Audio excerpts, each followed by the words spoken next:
My name is Ethan. I'm 33 years old and work as a project manager at Ironspire Motors in San Antonio. I've been with the company for 4 years. Started out as a junior analyst and worked my way up. No shortcuts, just early mornings, late nights, and a firm belief in keeping my head down when the politics started flying. That night at Lake Tahoe, something changed. I didn't see it coming. We were there on a corporate retreat, celebrating the most successful quarter in company history. Ironspire had just landed 3 major contracts with automotive manufacturers, and my team had crushed every milestone ahead of schedule. The retreat was supposed to be a reward, strategy sessions by day, team-building events in the evening, and a bonfire on the final night to let everyone unwind. I was standing by the fire, nursing a beer and talking with Jackson from accounting, when Vanessa Pike walked up beside me. Vanessa had been my supervisor for 1.5 years. Sharp, decisive, no fluff. In meetings, she could dismantle a flawed proposal in minutes and rebuild it into something stronger. I respected her. She was the one who'd promoted me into the project management role after my last boss retired.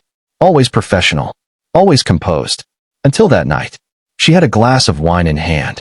I could smell it faintly on her breath and noticed how loosely she was holding the glass, more casual than usual.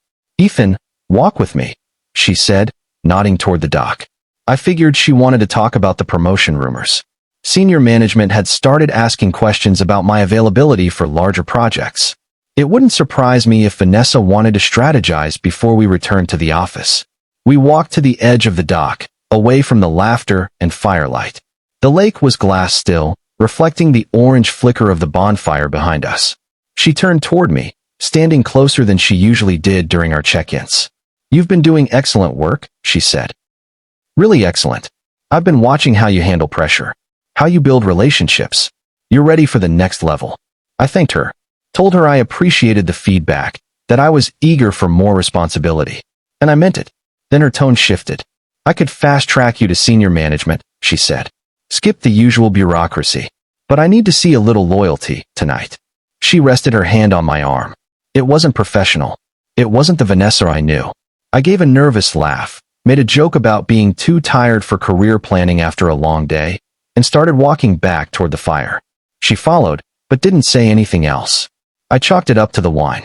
Figured everything would go back to normal by Monday. I was wrong. I come from a family where hard work meant something. My dad spent 30 years as a machinist, never missed a day. Retired with a pension and the respect of everyone in that shop. My mom taught 2nd grade for 25 years. She knew every kid's name, even the ones who didn't remember hers. They raised me to believe that integrity mattered. That what you did when no one was watching defined you more than what you said when everyone was. Ironspire Motors was my first real chance to make something of myself. I started in the research division, poring over spreadsheets, analyzing trends, dissecting competitor strategies. It was good work, but I wanted more. I wanted to be where things were happening in the meetings, with the clients, solving problems on the ground. When the project management role opened up, I put everything I had into that application. Vanessa was the hiring manager. She didn't care about how well I smiled or whether I fit some ideal version of team culture. She asked hard questions. She wanted to know if I could manage difficult clients, if I could handle a missed shipment on a tight deadline, if I could lead a room full of engineers and executives who didn't like each other. I told her yes, and I proved it. But something changed after Tahoe. She became distant, cold. Meetings were terse. Feedback was clipped. Opportunities dried up without explanation. I started wondering if I'd made a mistake by walking away.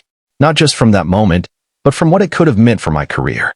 But then I'd remember my father's calloused hands, and my mother's soft-spoken discipline, and I'd find peace in the truth that success earned through shortcuts never lasts. Months passed. I kept showing up early, kept working late, kept handling my projects like they were personal promises I'd made to myself. Eventually, new opportunities came, but from other departments, other leaders who noticed the work, not the politics. And when I finally did get promoted, it wasn't fast-tracked. It was earned. Sometimes I think about that night. The stillness of the lake.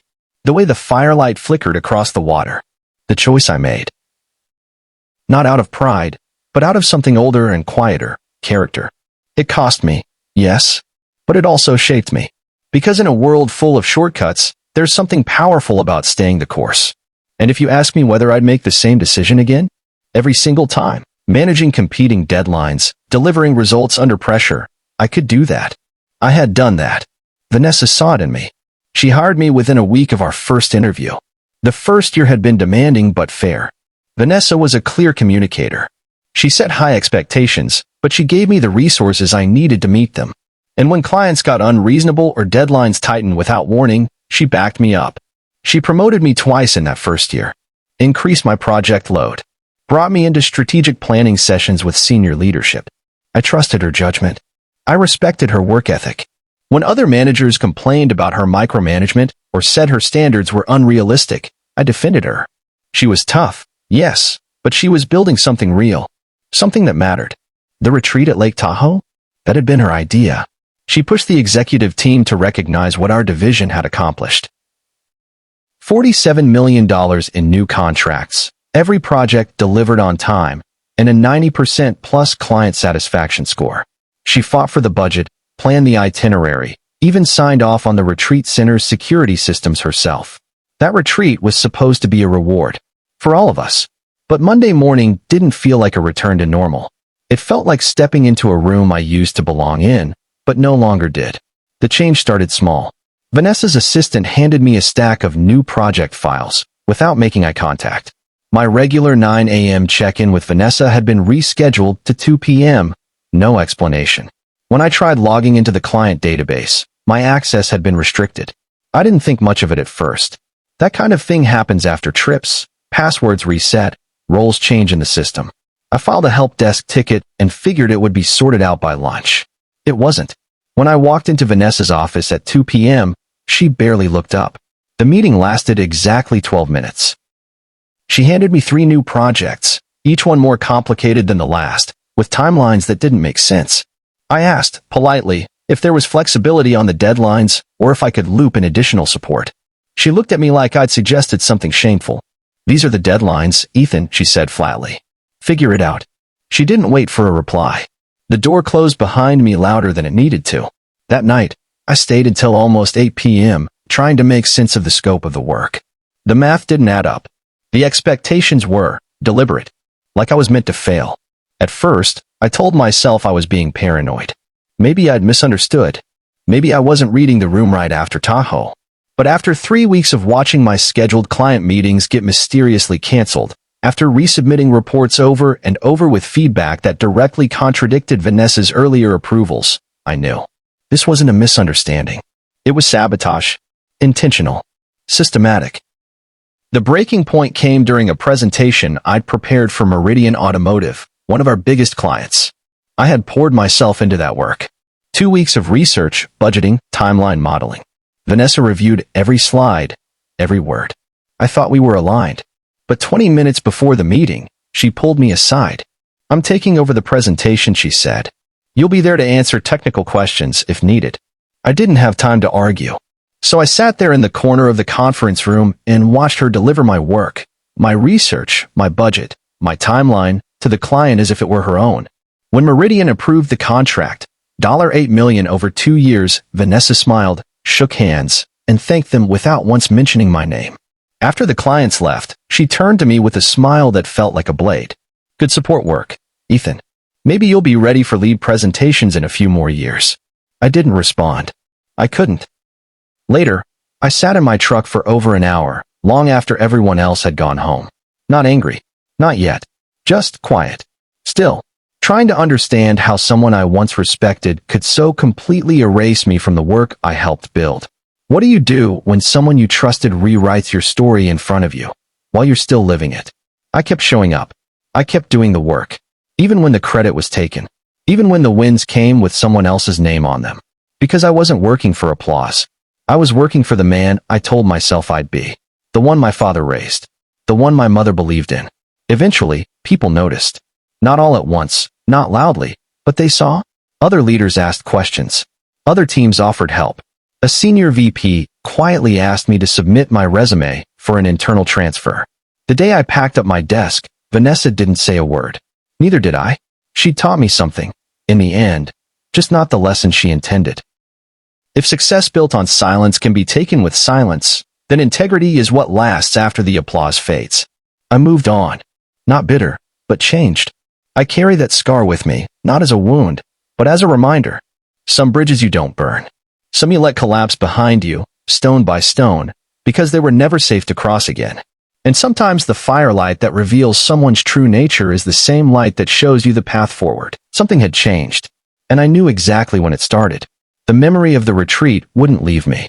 The doc, her hand on my arm, the look in her eyes when I turned and walked away. I hadn't played along.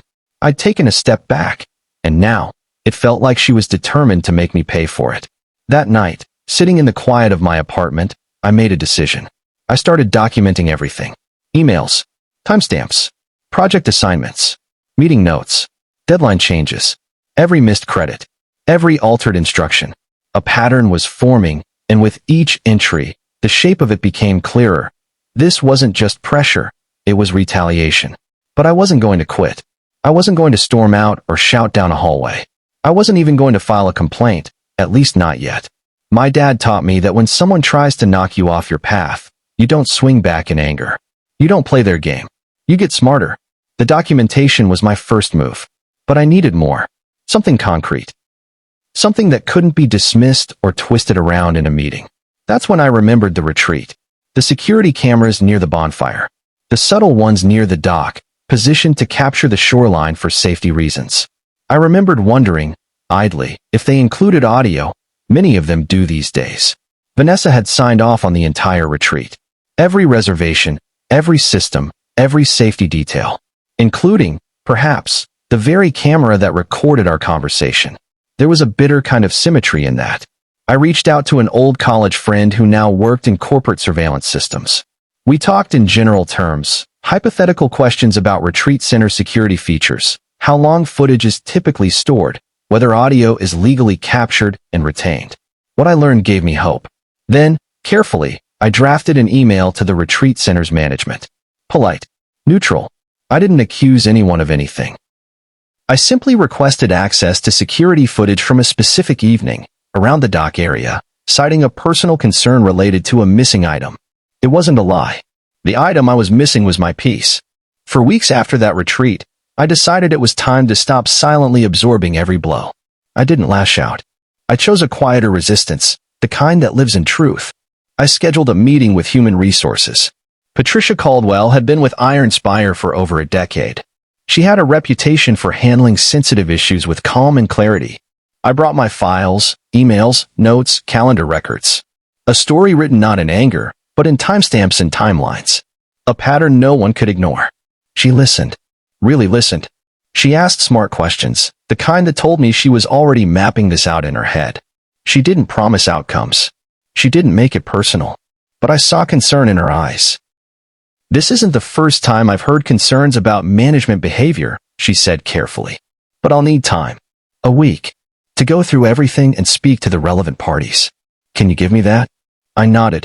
For the first time in a long time, I walked out of a meeting not feeling smaller, but steadier. Maybe, just maybe, this could be addressed quietly, professionally, without a scandal, without burning down everything either of us had built. But 2 days later, the retaliation came. Faster than I expected. At 4:47 p.m., Vanessa called me into her office. Her expression was flat, unreadable. On her desk sat a printed copy of my HR complaint. Next to it, a personnel file, my personnel file. I'm disappointed, Ethan, she said, her voice cold and rehearsed. I thought we had a professional relationship, one built on mutual respect. She launched into a carefully worded statement, said my recent performance had shown signs of decline, that my attitude toward authority had become concerning, that several clients had allegedly raised concerns about my communication style. I sat there, calm on the outside, even as my hands trembled beneath the table. This was the script. I knew it. I'd seen it play out for others, people who raised issues, who asked too many questions, who made powerful people uncomfortable. She was rewriting my story again, this time with performance concerns instead of praise. Reframing months of dedicated work as insubordination. Pretending the cracks in the system were my fault. I didn't argue. I didn't beg. I simply said, I understand, and left her office with my back straight and my jaw set. That night, I got a call from the retreat center. They had the footage. They were reviewing it. And yes, audio had been captured. They offered to send a copy to my personal address. When I opened the drive and watched the recording, it felt surreal. There I was, standing on the dock, the fire flickering behind me. My voice steady. Hers, unmistakable. The offer. The implication.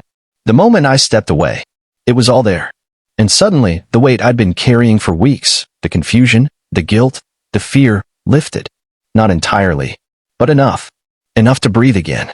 Enough to choose my next move not from a place of desperation, but clarity. Vanessa handed her a folder containing what she claimed was additional feedback.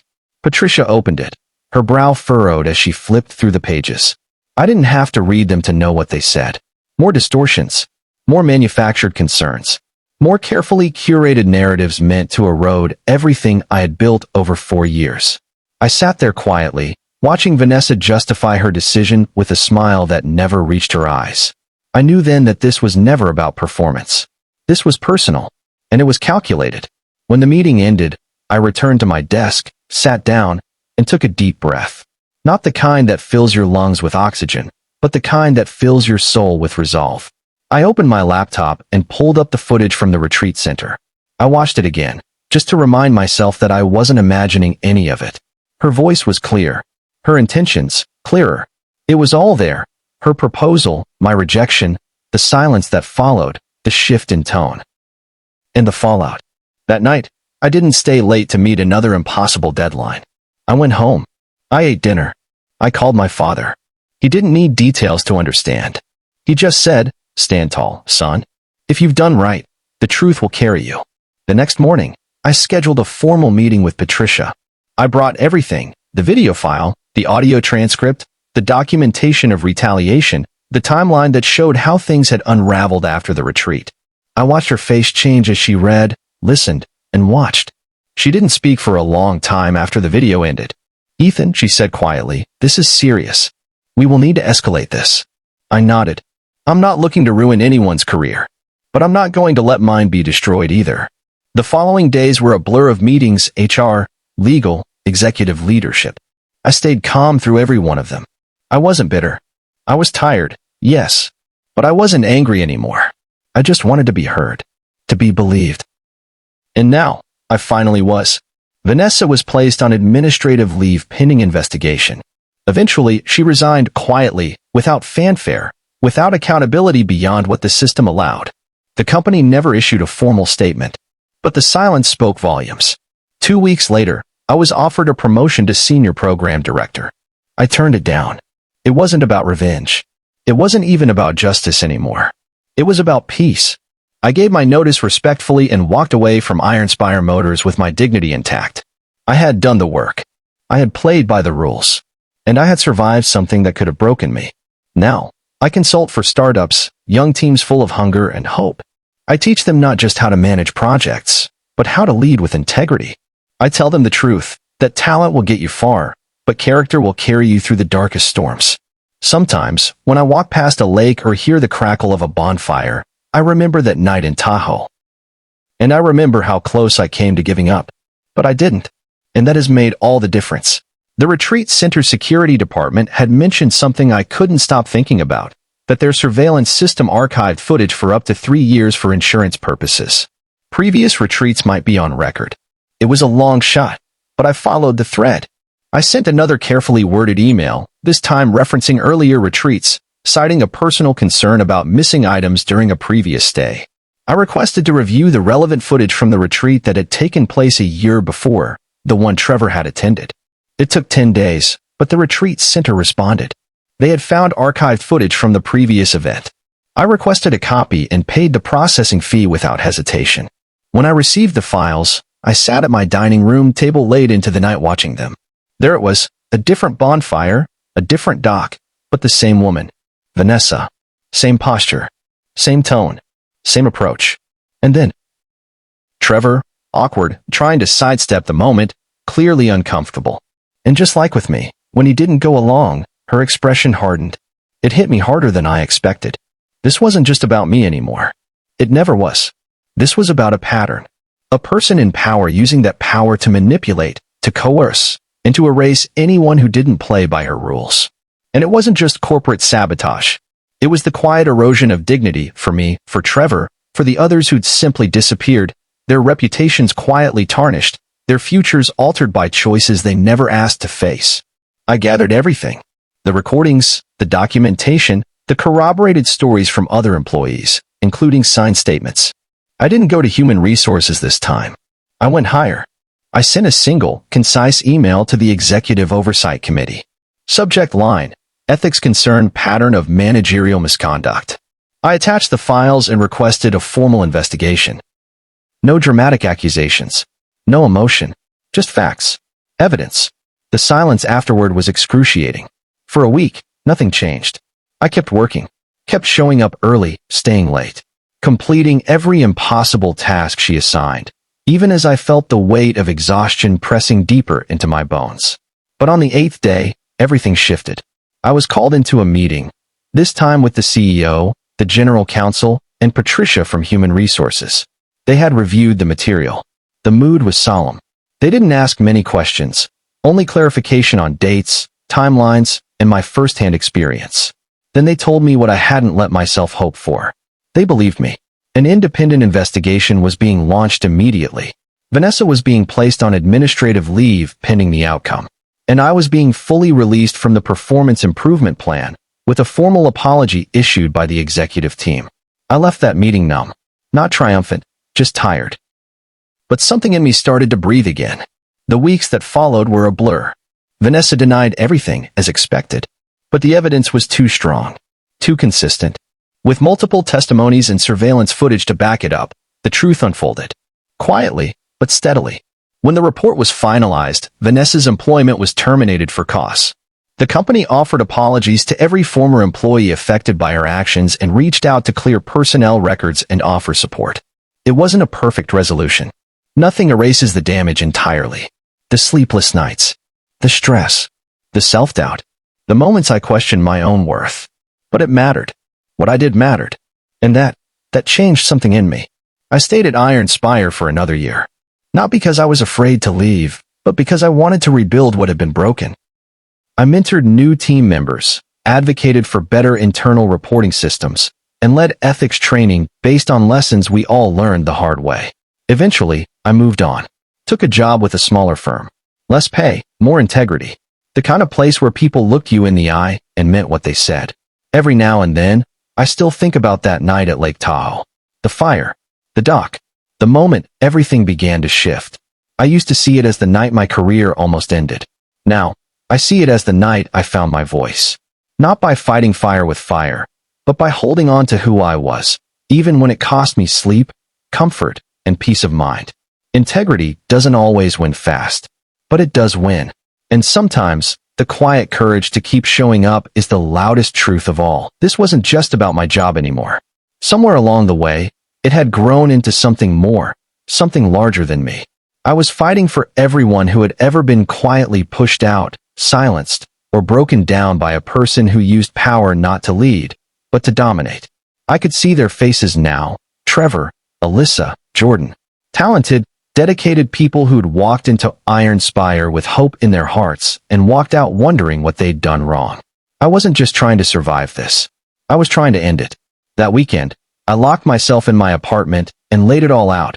Every document, every email, every video file and statement I had. I stopped thinking emotionally and started thinking strategically.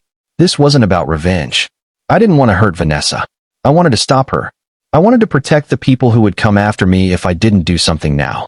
Vanessa had believed she was untouchable, and for a while, she had been. She'd operated just below the radar, always leaving enough plausible deniability to evade consequences. But now, I had more than suspicions. I had a pattern, and I had proof. My first call was to Trevor. I told him about the recordings from the previous retreat, the one where she'd targeted him, just as she had with me. There was silence on the other end of the line. And then his voice, shaking. I've been carrying this for months. The worst part wasn't even what she did. It was thinking no one would ever believe me.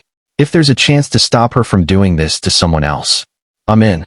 By Tuesday, I had formal statements from 3 former employees.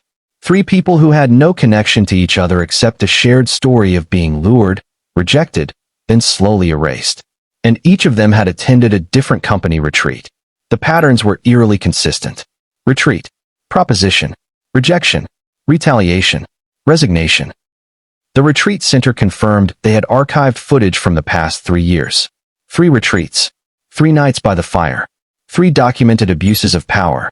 And the greatest irony? Vanessa had personally approved every layer of that security system, believing it would protect her operations, not realizing it would one day expose her. I paid the hefty processing fee for the footage without hesitation. It was a small price for the truth. While waiting for the final batch of files, I kept working, kept documenting. Every time she changed a deadline at the last minute. Every time she reassigned a project to sabotage my progress. Every time she mischaracterized my client feedback. Every lie, every trap. I wrote it all down, saved every email, backed up every file twice. Then came Wednesday. Vanessa called another meeting. Patricia from HR was there again, her notebook open, pen tapping nervously. Vanessa arrived with a new stack of papers. Alleged client complaints, negative performance evaluations, and charts that painted me as a consistently underperforming, disengaged employee. None of it aligned with my records. I think we need to consider termination, Vanessa said coolly. This employee is clearly not meeting company standards despite extensive support and training. I didn't flinch. Patricia looked visibly uneasy.